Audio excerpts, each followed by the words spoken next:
Good afternoon, my name is Marina Ponti and I'm the director of the UN SDG Action Campaign, and I'm delighted to be joined today by Hamzat Lawal, founder of Follow the Money.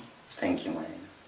Good to have you here with me today. Thank you, Marina. So, a few questions for you. From your perspective, working on accountability at the grassroots level and trying to influence, policy making nationally, what is the key element of accountability? Or what's accountability for you? For me, it's trust. Building trust amongst different stakeholders.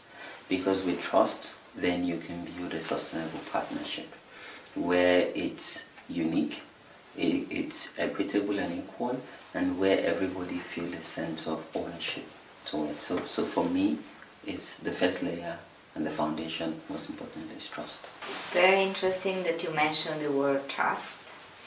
In December this year, there will be a summit in Geneva talking about development effectiveness and some of the principles, one of which is accountability. But the new keywords for the summit is trust.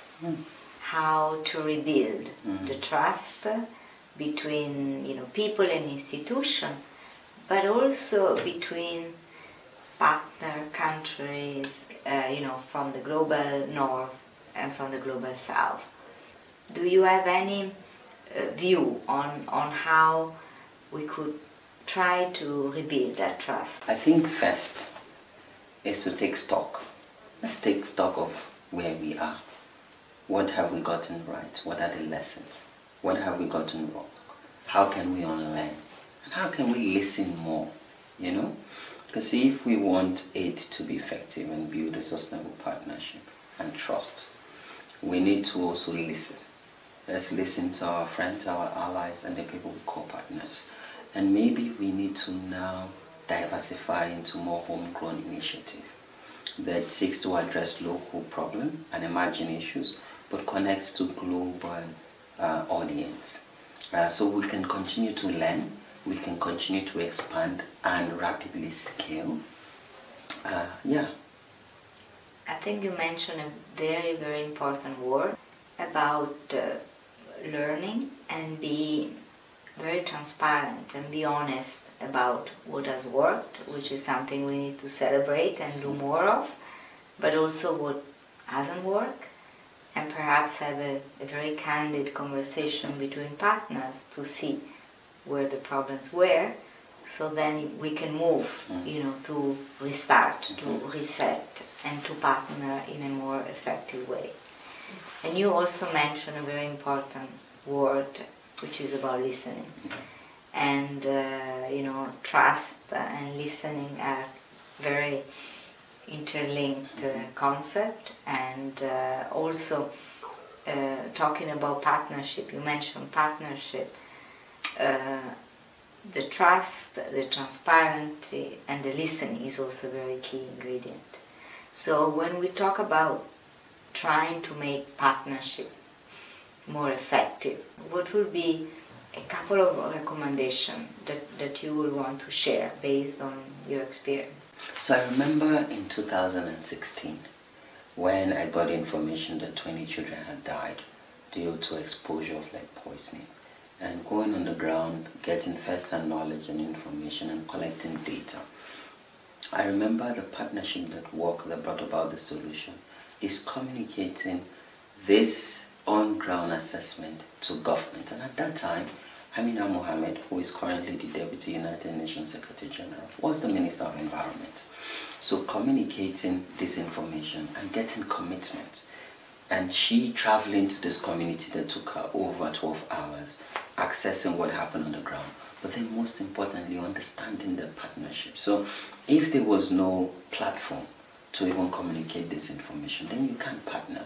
So we saw where government, led by Amina Mohammed, civil society, led by me, Follow the Money, traditional and religious institutions come together to galvanize resources and use these resources effectively, ensuring the principle of accountability, where we saved over 300 lives, providing life-saving health care, education, and also reducing maternal mortality. So for me, this is one unique example where we first create platform that is informed by data and getting action and being transparent and leaving no one behind. Thank you. Very, very interesting, this example. You didn't mention in this multi-stakeholder partnership the private sector. Do you also have a vision on how the private sector can be an engine or can be supportive for development partnership? You know, without the private sector, we'll lose an important element, because they're the ones with innovation, they're the ones with some of the resources that is needed, both human capital and financial. And so for me, the private sector is key to assembling what is needed globally for this park.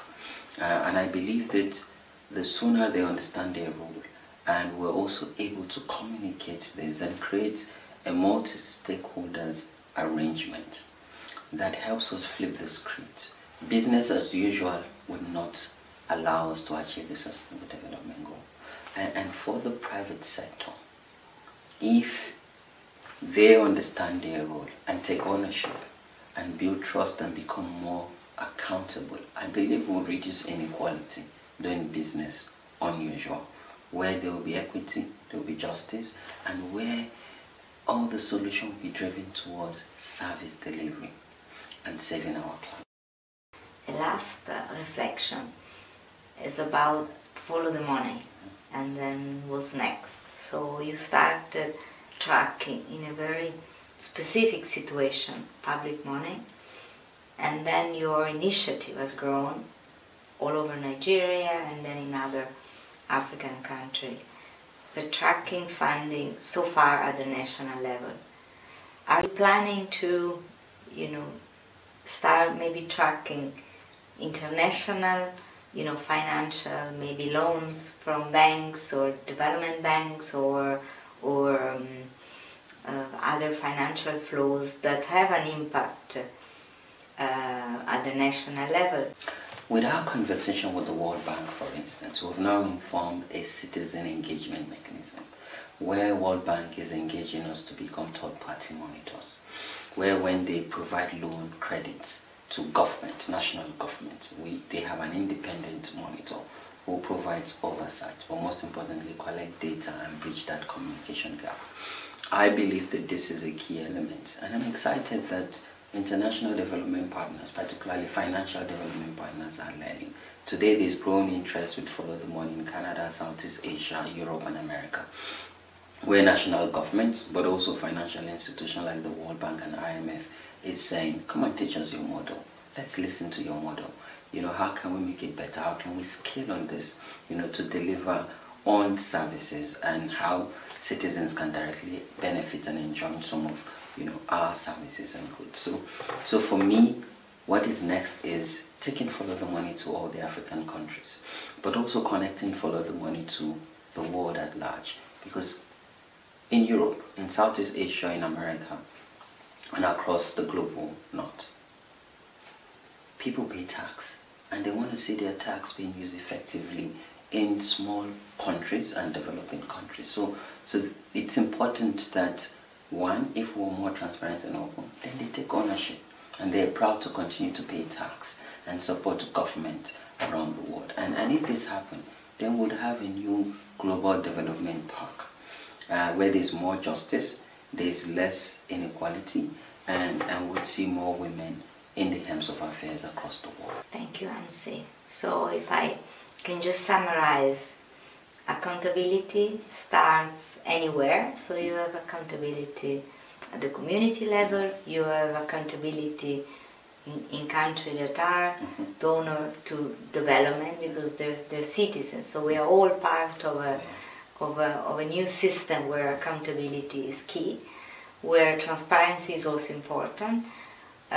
Citizens need to know how their taxes are used, and also in a different hemisphere, citizens also need to know if their government is borrowing money on the market on their behalf, they need to know the condition, and they need to track if there is loans and these external resources are really serving the people and the planet.